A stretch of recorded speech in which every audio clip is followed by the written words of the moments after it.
Bunlar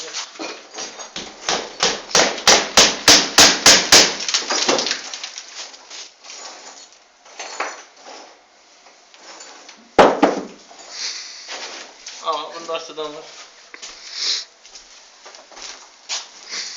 Sağ ol ayırmasın. Əcə onu alırıb dəqiqə mənim ləyəqini də alacaq, qaçacaq xəstəxanaya da. İbrahim, onu əlindən al vur uşağın.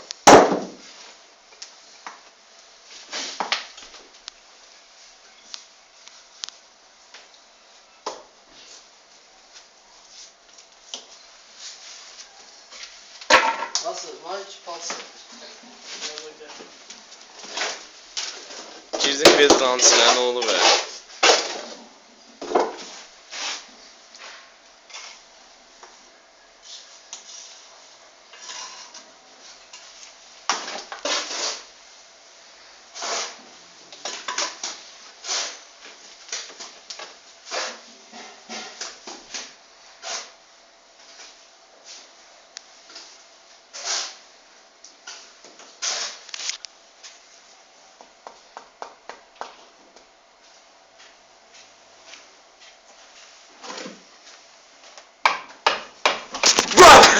Korkma. Sen korkma.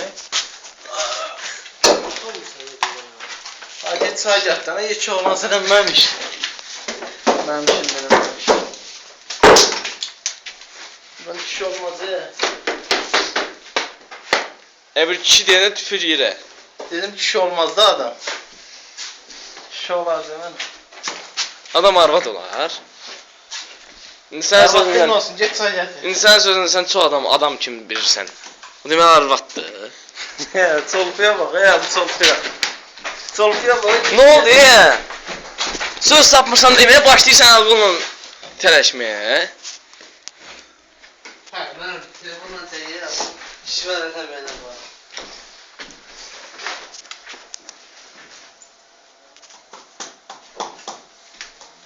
Araç. Bebeş.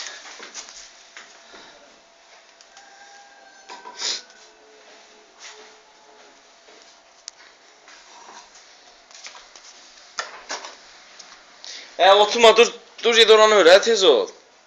Dur Sevmemişten Arızdan mı?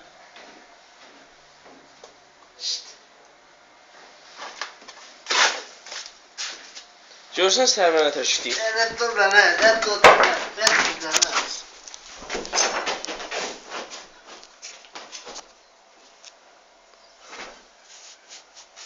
Hayatım.